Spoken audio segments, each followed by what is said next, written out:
Você está ouvindo o programa Palavra de Professor.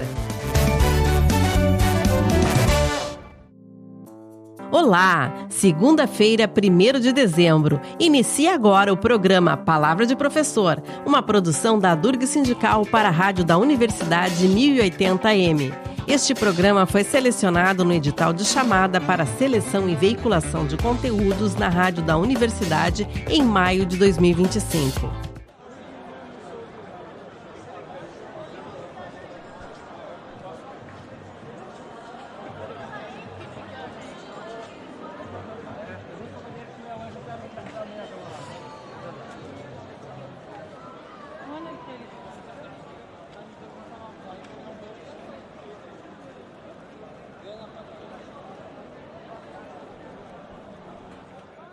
Neste episódio, o Palavra de Professor vai abordar as políticas educacionais e seu impacto na educação pública. Nossa entrevistada é a professora Mariângela Bairros, coordenadora do Grupo de Estudos Políticas Públicas para o Ensino Médio e coordenadora da área de Políticas e Gestão da Educação da Faculdade de Educação da Universidade Federal do Rio Grande do Sul, a FACED. Olá, professora, bem-vinda ao nosso programa. Olá, muito obrigada, uma saudação a todas e todos. Queria dizer que é uma alegria estar aqui participando deste programa daqui da Durg, no meu sindicato. Como pesquisadora das políticas educacionais no Brasil, qual a sua maior preocupação nas pesquisas que desenvolve e na sua militância no campo da educação pública? Eu, então, sou coordenadora do Grupo de Estudos de Políticas Públicas para o Ensino Médio. Esse grupo vai completar 10 anos, né? Nós iniciamos no final de 2016, com a medida provisória 746 de 2016, que ocorreu num momento muito delicado no país, que foi o golpe, né, contra a presidenta Dilma. E desde lá, então, a partir da medida provisória, nós tivemos a Lei 13.415 de 2017, e desde lá, então, esse grupo de pesquisa vem atuando especificamente no que se refere ao ensino médio, né? A gente trabalha também em gestão democrática, democracia, políticas públicas mais amplas, enfim, mas fundamentalmente no ensino médio. Então, nós temos acompanhado desde 2017, com muita preocupação. O grupo reúne não só pesquisadores da URGS, mas também professores, diretores da rede estadual, professores, diretores e professores do interior do Rio Grande do Sul, inclusive. E aí nós temos bolsistas de iniciação científica, enfim, alunos e estudantes. A reforma do ensino médio, ela, assim como eu acabei de dizer, que ela trouxe uma novidade que é a partir de uma medida provisória, ela não dialogou com os estudantes. Então, assim, nós temos uma relação hoje entre professores e estudantes, sendo que a eles coube a implementação desta reforma. De um ano para o outro, nós tivemos uma modificação no currículo, com a criação de novas disciplinas, e foi sendo implementado assim, com o andar da carruagem, conforme... Sem ter aquele debate com a comunidade escolar. Sim, desde lá, em 2016, talvez vocês lembrem que havia uma propaganda do MEC que dizia assim, agora o seu filho vai poder escolher o que ele pode estudar. Sim. A partir da criação do projeto de vida e de conjunto de outras disciplinas novas para o currículo, né? Na verdade, assim, foi falacioso porque o aluno ainda, até hoje, de lá até agora, né? Já vai aí para quase 10 anos, né? Se a gente considerar 2016, o aluno escolhe o que for ofertado, o que a escola consegue se organizar e ofertar para que o aluno curse. Então, se ele quiser, por exemplo, cursar robótica, mas na escola não tem essa trilha, esse itinerário, ele não vai conseguir cursar. Ele cursa dentro do menu que a escola tem. Vamos ao intervalo de notícias com a jornalista Letícia Castro e logo retornamos com a entrevista. Governo federal anuncia a criação de 8.600 cargos de professores e técnicos em educação. O presidente Luiz Inácio Lula da Silva encaminhou em 14 de novembro ao Congresso Nacional 2 projetos de lei voltados à área da educação. O primeiro altera a lei orçamentária para autorizar a criação de mais de 8.600 cargos de magistério superior e técnico-administrativo em educação e assim poder aumentar o quantitativo de 21.200 para 29.800. O segundo projeto cria um plano especial de cargos no Ministério da Educação, composto por cargos de nível superior, intermediário e auxiliar.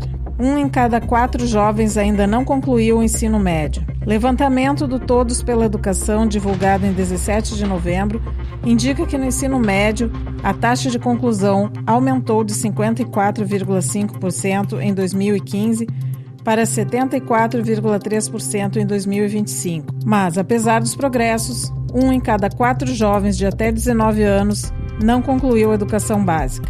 Cerca de 400 mil deles estão fora da escola porque precisaram trabalhar ou perderam o interesse dos estudos. A análise considera o período de 2015 a 2025 e mostra que o Brasil ainda pode levar mais de 15 anos para alcançar a equidade para diferentes grupos raciais e socioeconômicos na conclusão do ensino médio. Inscrições para a educação infantil de Porto Alegre serão feitas pelo WhatsApp. Pela primeira vez, as inscrições para novos ingressos na educação infantil da rede municipal serão realizadas exclusivamente pelo WhatsApp do 156. Pais ou responsáveis por crianças de 0 a 5 anos e 11 meses poderão efetuar a inscrição para o ano letivo de 2026 até 19 de dezembro. Para acessar o serviço, basta enviar uma mensagem para o WhatsApp 51 34 33 0156 e selecionar as opções Educação, SMED, Gestão de Vagas, Educação Infantil e Inscrições 2026. O Palavra de Professor desta segunda-feira, 1º de dezembro, fala sobre as políticas educacionais e a gestão democrática da educação pública. Nossa entrevistada é a professora Mariângela Bairros, da FACED URGS. Professora, por que a reforma do ensino médio não vingou e foi realizada uma nova reforma conforme a Lei nº 14.945/2024?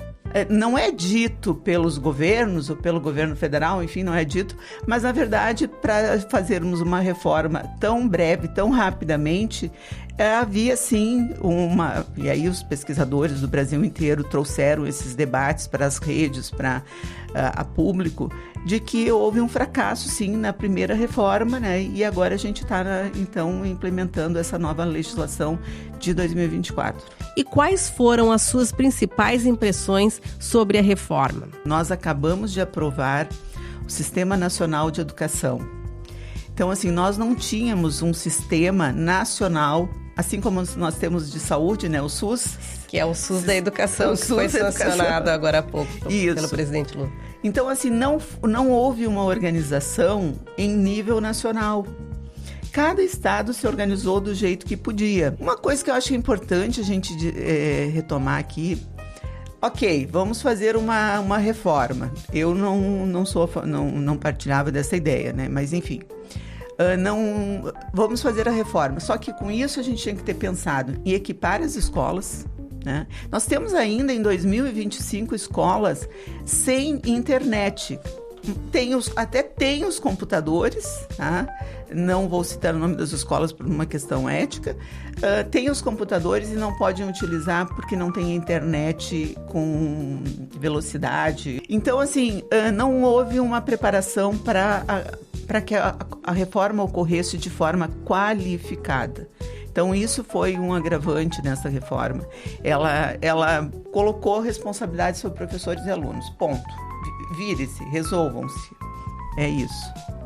E como fica a qualidade do ensino, a formação desses estudantes? Existe uma preocupação, principalmente aqui no Rio Grande do Sul, em relação ao IDEB, o Índice de Desenvolvimento da Educação Básica. Por quê?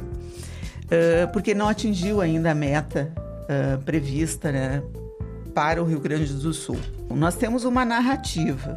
As pessoas falam, o governo do estado aqui do Rio Grande do Sul fala sobre qualidade, mas uma coisa é a narrativa. Outra coisa é o que os próprios números... eu estou concluindo um artigo agora com os números que demonstram que a narrativa da qualidade e os números não batem, né? Então, assim, nós temos, por exemplo, na rede estadual, quase 60% dos professores são contratados, 58,7% da rede estadual é contratada. Eu não te respondi uma coisa que... os projetos políticos pedagógicos, eles não têm sido esse espaço de coletividade, de construção do que escola que nós queremos, como construir essa escola. Não tem esse diálogo democrático. Não tem. Em 2024 também houve a reforma da Lei de Gestão Democrática do Estado do Rio Grande do Sul. Muitas questões complicadas, muitos entraves para os professores se candidatarem a diretores. E agora, neste momento, assim, não estou falando de outro tempo, estou falando agora, nesse momento, diretores sendo ameaçados de que, se não alcançassem, por exemplo, 80% de presença no SAEB, eles seriam retirados do cargo de diretor. Então, esse é o clima que a gente vive efetivamente dentro das escolas, diferente da narrativa que a gente ouve no governo do estado e na Secretaria Estadual de Educação. Uma coisa é o que é propagandeado e outro, a fragilidade do ensino médio, principalmente aqui no Rio Grande do Sul, né, que é onde nós pesquisamos. E isso também reflete na aprovação do Enem. Na verdade, ao invés de estruturar um ensino médio para proporcionar uma formação qualificada, ampla, visando, dentre outras coisas, o acesso ao ensino superior. E a URGS, né, vamos falar da nossa universidade, assim, que a maioria dos alunos não acreditam que eles possam chegar até a Universidade Federal do Rio Grande do Sul. Então, assim, a preocupação com a continuidade dos estudos deveria ser central, e não com uma formação de mão de obra barata que leva à precarização do trabalho. Então, aqueles que estão em escolas privadas, que já têm um capital cultural, já fazem parte de uma classe média, média alta, da elite, seguirão ocupando estes espaços na sociedade. Enquanto a reforma levou os filhos das classes menos favorecidas economicamente a ocupar cargos subalternos, até de subemprego ou do empreendedorismo, que agora essa levou palavra a uma exclusão social. Uma exclusão social. Empreendedorismo de si mesmo, né? O empreendedor de si mesmo. É a palavra-chave dentro da Secretaria Estadual de Educação, né? E diante da precariedade das escolas e da falta de valorização dos professores, existe uma falta de interesse das pessoas pela carreira docente? O governo federal criou, inclusive, agora recentemente, o pé de meia licenciaturas, né? Eu acho uma iniciativa louvável, uma política pública necessária, mas a gente precisa, eu tenho dito assim, primeiro eu tô sendo otimista em relação ao Sistema Nacional de Educação, né? Não sei como que nós vamos efetivamente colocá-lo em prática, mas eu tô bem otimista, assim, de que a gente consiga, né? E aí, assim, um dos movimentos que costumam criticar, a universidade, ela só faz críticas, ela não traz propostas. Uma das propostas que eu acho que hoje a gente tem que fazer a partir do Ministério da Educação, claro, respeitando a autonomia dos entes federados, é um movimento em defesa da valorização dos professores. Isto é central. E a reforma aí que fragilizou o conteúdo da educação, isso aí a gente pode retomar, a gente pode aprofundar. Confira agora mais notícias com a jornalista Letícia Castro, direto da redação. Voltamos em seguida com a entrevista. 65% dos professores da educação básica serão isentos do imposto de renda, diz o governo. Representantes do governo informaram durante a audiência pública na Comissão de Educação da Câmara dos Deputados que a nova faixa de isenção do imposto de renda para rendimentos de até R$ 5.000 a partir de 2026 deve beneficiar cerca de 65% dos professores da educação básica. O debate foi motivado pelo projeto de lei que propõe isenção integral do imposto de renda para todos os docentes da educação infantil, fundamental, média e superior em exercício, PL 165/22. Evento internacional recebe filósofos da educação. Entre 26 e 29 de novembro, o Centro Cultural da URGS, a Faculdade de Educação e o Instituto de Letras recebem a 13ª jornada, o pensamento de Rodolfo Koch. O evento deste ano tem o título A Méfrica Profunda, Feminina e Popular, e propõe a interlocução entre as ideias do autor com a da pensadora brasileira Lélia Gonzalez. O encontro busca refletir de maneira aprofundada sobre as ideias dos filósofos, cuja obra condensa o desafio de vincular o pensamento popular, o dos povos originários e o acadêmico. Serviço público e meio ambiente. CUT reforça a unidade contra a PEC 38 na COP 30. Durante as atividades da programação da COP 30, a CUT promoveu o debate Serviço Público Forte, Meio Ambiente Protegido, não a reforma administrativa, que conectou diretamente a crise climática ao enfrentamento político em curso no Brasil. Organizado por diversas entidades, entre elas o PROEFES Federação, o seminário denunciou os efeitos da PEC 38 sobre o Estado e apresentou o diagnóstico de que a reforma administrativa representa um projeto de desmonte, que enfraquece a capacidade estatal e abre espaço para a privatização e o avanço de interesses predatórios sobre os territórios. Câmara amplia a despesa com servidor em R$ 22 bilhões nos próximos 3 anos. Entre as iniciativas que avançaram na Câmara está o projeto que prevê aumento para os servidores do Judiciário Federal de forma escalonada, com 8% de reajuste aplicados em 2026, 2027 e 2028. Outro texto cria adicional de qualificação para os servidores. As duas propostas foram enviadas pelo Judiciário e aprovadas pelo plenário da Câmara em seguida, em 4 de novembro. Para começarem a valer, precisam passar pelo aval do Senado. O Palavra de Professor desta segunda-feira, 1º de dezembro, fala sobre as políticas educacionais e a gestão democrática da educação pública. Nossa entrevistada é a professora Mariângela Bairros, da FACED URGS. Professora Mariângela, a iniciativa privada restringiu a autonomia do projeto político-pedagógico nas escolas públicas? Uma das linhas de pesquisa, a gente tem trabalhado especificamente com esses institutos dentro da rede estadual. E aí nós temos assim, por exemplo, eu vou citar uns nomes aqui. Nós temos um conjunto de instituições que foram criadas a partir da reforma do ensino médio, não tem uma tradição na educação, né? Uma tradição, por exemplo, que a Universidade Federal, que as universidades têm, né, no estado do Rio Grande do Sul, que deveriam estar, sim, como uma função social, contribuindo com a educação pública deste país e deste estado, né? Então, formação de professores é dada pelo Unibanco. Muito bem, gente, mas o Unibanco é um banco. É um banco. Instituto Ayrton Senna, esse já é antigo que ele... E tudo isso, por esses institutos privados,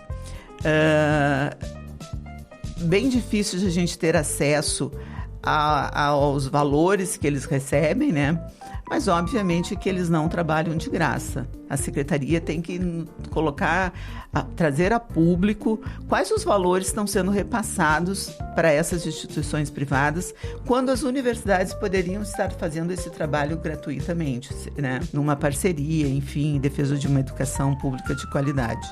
Voltando a falar no SAEB, tem primeiro o simulado do SAEB, depois tem o SAEB, tem a avaliação. Então, todo esse movimento em relação para ter o resultado lá do IDEB, um bom IDEB, né? Que é mesmo que ele seja maquiado. Todo esse investimento deveria ser centrado no Enem, que prepara para o ensino superior, para que os alunos sigam cursando uma carreira que não encerre no ensino médio propriamente dito. Quando conseguem encerrar no ensino médio, né? Porque muitos jovens desistem de estudar porque precisam trabalhar, porque muitos seguram junto com a família, né? Com os pais, enfim. Eu defendo que os alunos todos, a menos aqueles que não queiram, todos tenham acesso ao ensino superior. Qual é o papel da gestão democrática na superação dos problemas educacionais, como as políticas atuais elas impactam, né, nesse princípio? De que forma impactam? Com esses institutos privados dentro da rede estadual, e a gente pode falar também até em Porto Alegre, né? Eles vêm com pacotes fechados, onde o conteúdo a ser estudado é o conteúdo do mercado.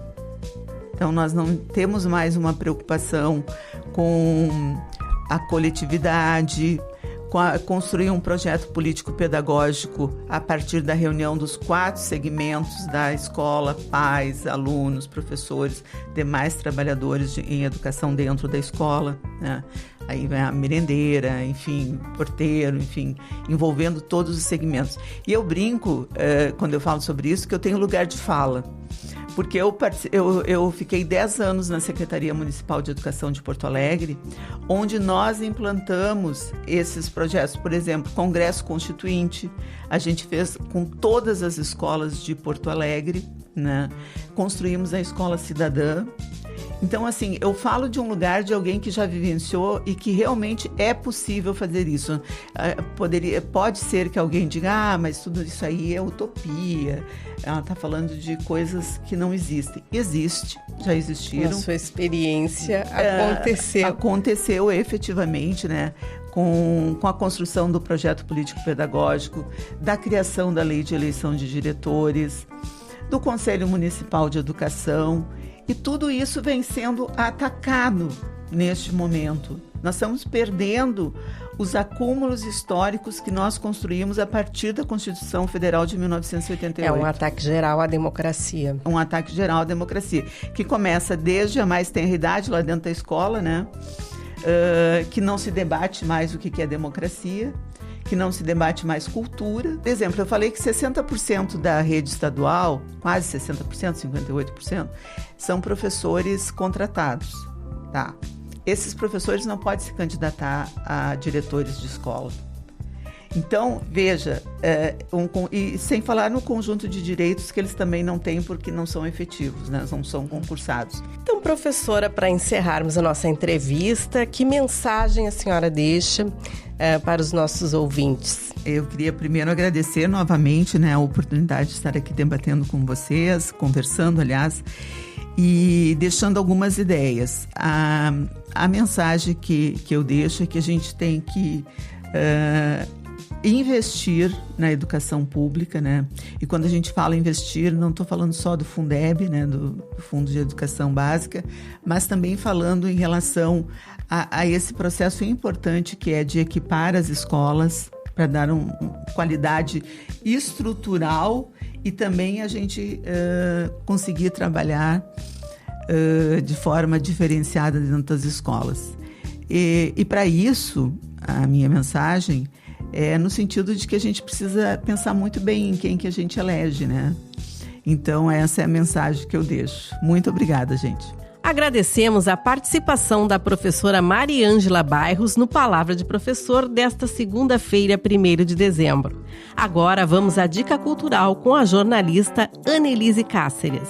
A arte ganha novos rostos em Porto Alegre. A exposição Os Outros marca a estreia individual do pintor Gustavo Schosler e convida o público a refletir sobre quem é digno de ser retratado. Nas obras, o artista revisita o tradicional gênero do retrato, antes reservado a reis e figuras idealizadas, e coloca no centro da tela pessoas albinas, homens e mulheres trans e um imigrante africano. Com pinturas a óleo, Ele nos faz pensar sobre representação, visibilidade e pertencimento. A mostra pode ser visitada até 16 de janeiro de 2026 no Museu do Paço, no centro de Porto Alegre. Palavra de Professor, uma produção da Durga Sindical para a Rádio da Universidade 1080M, fica por aqui. Até a próxima segunda-feira.